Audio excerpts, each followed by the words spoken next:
You want to play speed picking licks like this one here?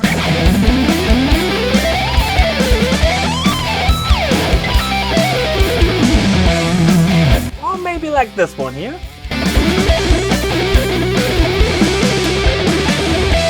Stay tuned with this video because today we're going to talk about my 5 essential beginner tips for speed picking. Here we go.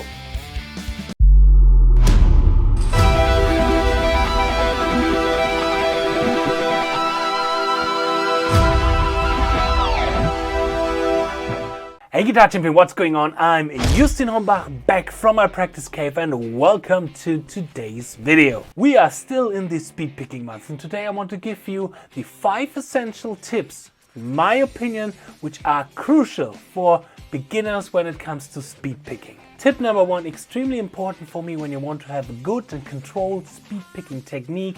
Always pick out of your wrist like this. Not out of your elbow, not out of your arm, and not out of your thumb. Hey, and who do we have here? A special guest, Ingvi. And Ingvi is also picking out of his wrist. Yes, Ingvi, you're doing fine. Say hello to them. Why is it so important to pick out of your wrist? The wrist is the most flexible joint that we have in our arm. It can move in so many directions. The arm is not that precise at all, and especially for more complex picking lines, the supination and pronation movement is really important. If you want to learn more about this, then check out the Ultimate Guide for Speed Picking, my 1 hour long video where I talk in detail about speed picking for free on this YouTube channel. Just click here, or probably here. But now, before you say, oh well, but this guitar player is picking out of his arm, or that guitar player is picking really fast out of his arm, just wait a second. First of all, don't get too confused by the technique where we are using our supporting muscles, the biceps, the biceps and the triceps to get more speed out of my arm. I made a video about this as well, but this is really experimental and we're losing a lot of our flexibility when we're using this kind of technique. It works on single strings, but as soon as we have to switch between strings, it can be quite difficult. And wait till tip number 5, because this is the most important tip, especially for beginners. So tip number 2 is practice in speed. Practice slow, of course, gradually increasing the tempo, but also practice in speed. The way how our brain communicates the information and how our body works when playing something fast is different compared when to play something slow. There, the so-called chunking technique is really important. So don't be afraid of speed.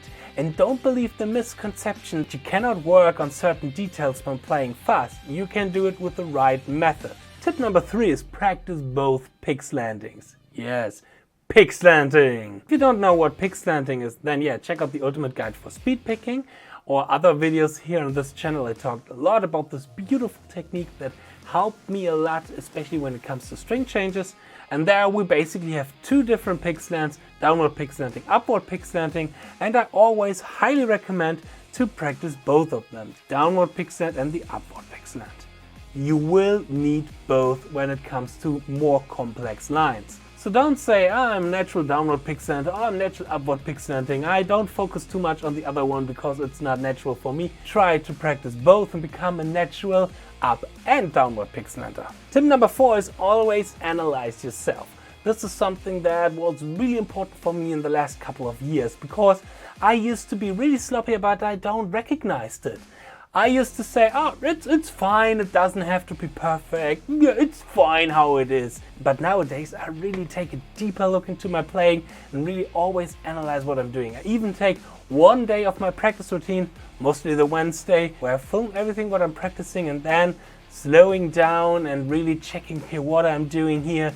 Maybe the hand synchronization is off, maybe I'm not hitting the right note like it was intended, maybe here in the left hand something is wrong. I always say our perception is extremely limited when we are practicing, so we need external tools to analyze our playing, like recording yourself with a DAW or filming yourself, all this kind of stuff. Try to include this into your practice routine, it's really helpful and really useful. And the final tip, tip number 5, is take your time.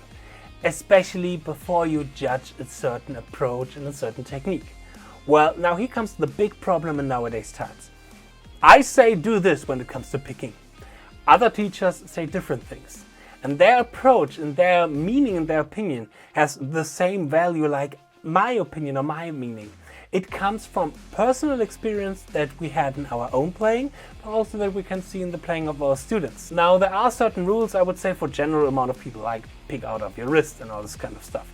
But when it comes to more smaller detail, like what is the thumb doing? For example, my thumb is moving, but the movement is not to hit the strings. It more has something to do with resistance of the string versus the pick, when I hit with the pick the string and all this kind of stuff. A little bit crazy detail, but it's not too important. More important is the wrist movement. Our body is the same, but just up to a point, and then comes individual characteristics. Like some hands are bigger, some hands are smaller, and we have to learn a way how we can deal with those individual characteristics. But we have to learn it our way, or we get professional help from a teacher, but in person. There are so many great guitar players out there who are offering lessons via Skype and Zoom, and I highly recommend to take the money. Don't go and buy the next pedal, buy the next lesson with this guitar player, that guitar player. They can be a little bit more expensive compared to the usual guitar player in the local music school, but it's definitely worth it because the experience of those guys, or I offer lessons as well, is extremely valuable. So you have to be on your own journey to find out those traits and those characteristics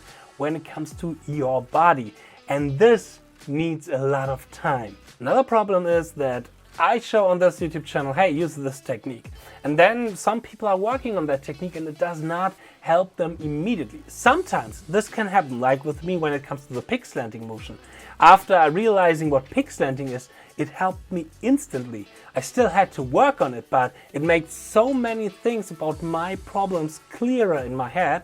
But it's not often the case. Take at least 6 months practicing, constantly practicing a certain technique before you make a judgment if this kind of method helps or not. Now, don't have FOMO, don't have fear of missing out, like, I've practiced 6 months this certain technique that Justin showed me and did not help me, and now I'm not really satisfied and was a waste of time. No, it's not a waste of time, because during that time you gain more experience and, even more important, more awareness about what you're doing in your body. This experience, this awareness help you in the next process while checking out the technique from that YouTube guitar player, from that YouTube teacher. It helped you to understand a lot faster if something is working or not. So much for some basic beginner tips for speed picking. Subscribe to this channel if you want to have some cool licks that you can also use to start your speed picking journey. They will come soon here as a video. I hope you liked this little video. Please click the link in the description box to download the free lesson and the tabs for the 2 licks in the beginning. And I hope I'm going to see you in my next video. Cheers so far and stay progress. Bye.